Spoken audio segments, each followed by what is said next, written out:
tanong ko lang po, partner, sabi niya, yung si Pokis po hinuli. Saan bang court daw yun, partner? Military court or saan? Dinala siya sa regional trial court kanila. Oo. Doon nagpunta yung kanyang abogadong Oo. si Topacio to file a motion, no, Oo. to bail. So nasa regional trial court yan. At ang kaso niya dyan is inciting to sedition. Yan, kaya siya na-charge niya na sapagkat nung nagkaroon ng rally dito sa EDSA Bayan, no, siya ay nagsalita. That was November. Nagsalita siya year, na parang something like i-overthrow yung gobyerno natin nang hihikayat siya ng mga retired military generals at mga nakaupo na i-withdraw ang suporta sa Pangulo. Kasi pag ganyan yung mga pangungusap, yan ay itinuturing na inciting to sedition, no, na gusto mong tanggalin yung kasalukuyang administrasyon at mag-take over kayo. So, yan. Maliwanag yung commission niya ng crime na inciting to sedition. At bailable naman eh. Hindi na, actually mababa naman yung ano na yun, kinaso sa kanya na yan eh. Tama ba ako, sabi niya during the interview sa kanya partner, mga kayubi, that's a freedom of Freedom of expression. Expression partner doon yan ngayon ang kanyang doon. Yung freedom of expression, gaya ng ating sinasabi palagi dito sa usapang batas, yan po ay regulated by the government. Yung kung yung freedom of expression na yan will bring about parang clear and present danger, no, na kung saan kinakailangang pigilan ng ating gobyerno, otherwise it will bring chaos or instability, no, at kaguluhan dito sa ating bansa.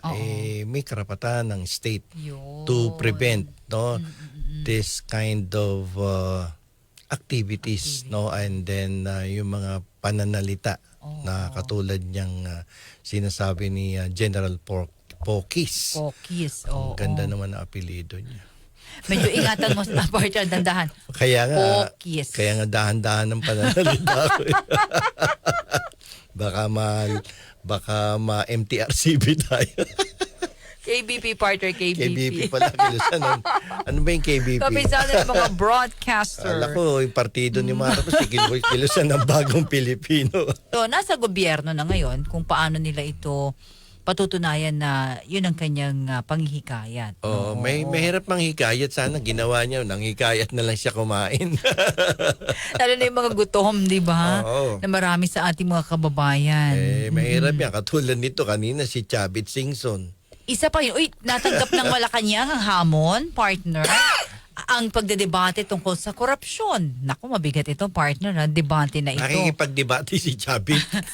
Sabi ni, nabasa ko kanina, partner di ba? Sino inahamon niyang debate, si BBM? Administrasyon natin. Talaga?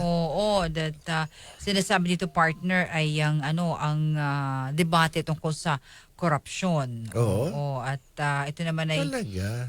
Talaga to si Manong Chavit, matindi, di ba? Partner, yun ang doon, usapin doon.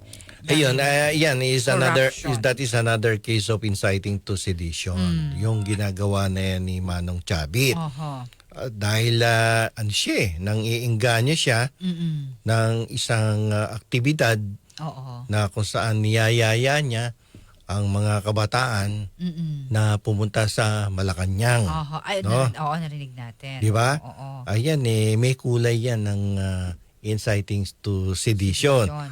At yan, extremely serious and dangerous yung kanyang sinasabi na yan, na susugod sa Pebrero ang grupo ni Chavit at upang kasi may binanggit siya. May binanggit niya na naalala mo ba yung binanggit niya? May binanggit siya sa dinami-dami kasi nang binabasa natin. So, sunod-sunod din, no?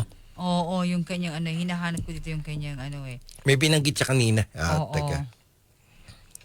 Anyway, partner, yun ang... nagtatawag siya ng one-time, big-time rally. Oo. Marcha sa Malacanang. Oo. Tapos, kung i-analyze mo yung sinabi niya, there is an intention of removing the president.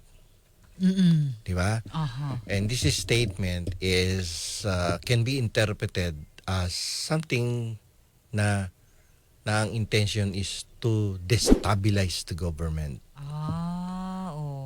Delikado na naman yan. Makakaroon na naman ng legal na problema si Chavit dyan. Naku, partner. Pag sineryoso siya ng mga prosecutors natin at narinig yan ng presidente, pwedeng ang presidente mag-utos at imbestigahan yung mga pananalita na binibitawan ni Manong Chavit. Oo. Yun pala, partner, ito. Yun nga, ang sinasabi dito ay ang Malacanang walang pakialam sa hamon na debate ni Chavit Singson. Oo, tungkol nga ito, partner, dun sa mga nagnakaw mapanagot ang mga nagnakaw sa kaban ng bayan. Yun, partner, ang sinasabi. Sino ba sinasabi niya nagnakaw? Patungkol sa usapin ng korupsyon. Oo. Sana tinanong natin, sino ba yung nagnakaw sa bayan? Oo. Diba? Pero sabi nga, hindi naman debate ang sagot sa paglaban sa korupsyon, kundi aksyon. Diba? Kaya ang Malacanang, walang pakialam sa hamon na debate ni Chavit Singson. Tsaka kahit patulan mo si Manong Chavit, may hirapan na magdebate yun. May edad na yun eh. Yun lang. Kasi partner hinamon o nagpahayag ng hamon si dating Ilocos Sur Governor Chavit Singson kay Pangulong Marcos Jr. Na makipagdebate nga kaugnay ng budget sa mga flood control projects, korupsyon. Kung ako kay Manong, papahinga ilang taon na ba si Manong, no? Magno-90 na yan. Kaibigan ko yung isang pamangkin niya, si Allen, si Mayor Allen, sa Ilocos. Mabait yung mga Singson, kaya lang siguro dahil sa politika at away-away nila dyan. Kumbaga nagkaano na patong na kaya kung ano-ano na sinasabi. Tsaka pag siya, na magpapatago agad talaga siya ng press con, no? May daming pera yung si Manong Chavit.